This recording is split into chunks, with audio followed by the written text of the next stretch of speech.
Hello everyone, welcome back to the channel अंग्रेजी talks and I am गरिमा। आज हम बात करेंगे एक ऐसी कंफ्यूजन की जो अधिकतर बच्चों में पाई जाती है।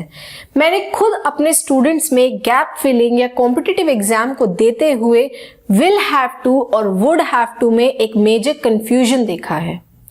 विल क्योंकि एक ऑलरेडी फ्यूचर का फॉर्म है और वुड भी एक फ्यूचर का फॉर्म है, तो वो कंफ्यूज हो जाते हैं कि आइडियली कहाँ पे विल आना चाहिए और कहाँ पे वुड आना चाहिए।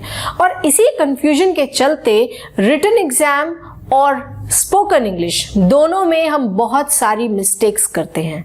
आप टेंशन बिल्कुल मत लीजिए, आज हम इस कंसेप्ट को इस तरीके से क्लियर करेंगे, बहुत ही सिंपल तरीके से आपको बताएंगे ताकि ये कंफ्यूजन आपके दिमाग से पूरी तरीके से निकल जाए।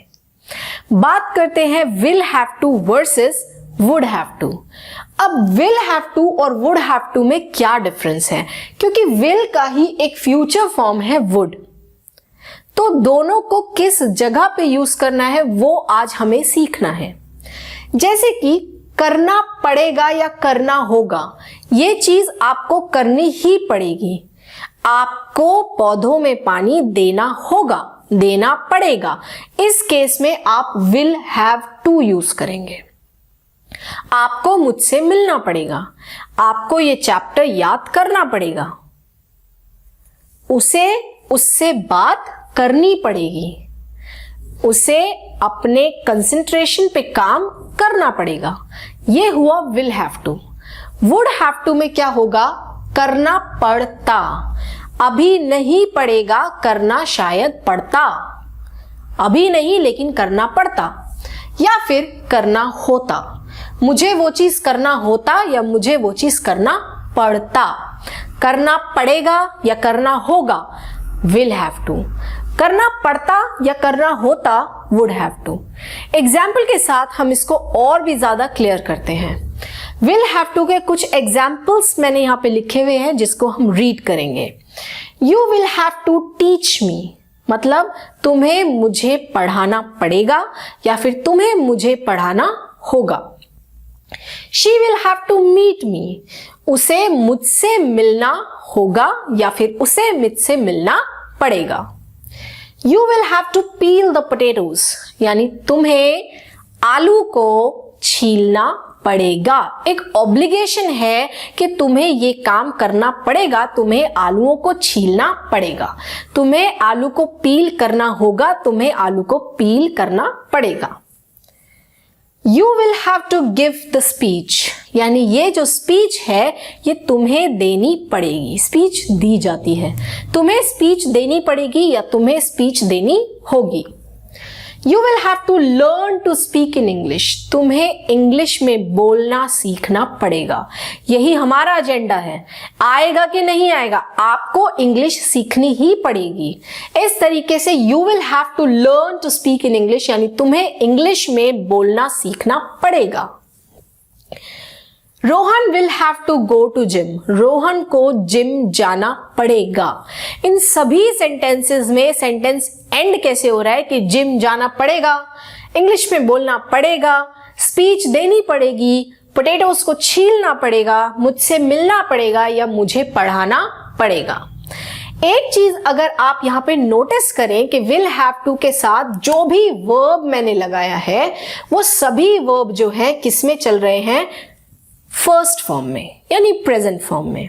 तो विल हैव टू के साथ कभी भी आप कोई सेंटेंस बनाएंगे तो वर्ब का फर्स्ट फॉर्म यूज करेंगे, यानी उसमें कोई चेंज नहीं होगा। उसका बेसिक फॉर्म जो है उसी फॉर्म में आप उसको यूज करेंगे।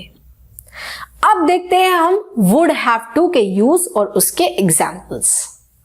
वुड हैव टू के example, fortunately it is not raining else I would have to stay at home.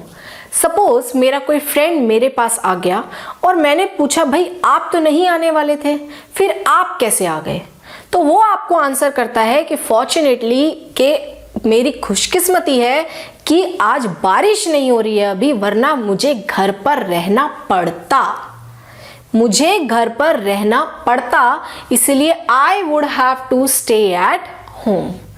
या फिर आप ऐसे बोल सकते हैं कि luckily my gate, my door was not locked. Luckily मेरे गेट पे ताला नहीं लगा हुआ था, यानी मेरे पेरेंट्स ने ताला नहीं लगाया था। इस otherwise I would have to stay at home, वरना मुझे घर पर रहना पड़ता। Thank God you are here else I would have to do all the work. यानी थैंक गॉड कि तुम यहां हो, वरना आज मुझे सारा काम अकेले करना पड़ता। यानी ये आप सिचुएशन के बेस पे बोलते हैं कि आप नहीं होते तो मुझे आज ये पूरा काम करना पड़ता। I would have to play piano, मुझे पियानो प्ले यानी पियानो बजाना पड़ता। You would have to meet him if he would have been in Delhi, अगर वो दिल्ली में होता तो तुम्हें उससे मिलना पड़ता। यानी अगर वो यहां होता, अगर वो दिल्ली में होता तो आपको उससे मिलना पड़ता। मिलना पड़ेगा नहीं, लेकिन अगर वो यहां होता तो आपको उससे मिलना पड़ता। She would have to type if the typist would not have been here. आज क्या करना पड़ता? शी मीन्स ए गर्ल, उसे टाइप करना पड़ता अगर टाइपिस्ट यहां पर नहीं होता। मतलब कहने का मतलब अगर आज टाइपिस्ट छुट्टी पे होता तो आज उसे सब कुछ टाइप करना पड़ता। Rohan would have to talk to Reena, यानी रोहन को रीना से बात करनी पड़ती। किसी सिचुएशन के बेस पे हम इसको बोलते हैं कि आपको उससे बात करनी पड़ती। अगर आप ऐसा करते तो आपको ये करना पड़ता। तो यानी बहुत ही सिंपल सा डिफरेंस है, इसको बड़ा डिफरेंस बना के कंफ्यूजन माइंड में क्रिएट करनी ही नहीं है कि अगर आपको कुछ करना होगा, करना पड़ेगा, तो आप विल हैव टू लिखेंगे। सपोज ये बात करते हैं कि आज आपको घर की सफाई करनी होगी, तो you will have to clean the house today. आज आपको घर की सफाई करनी होगी।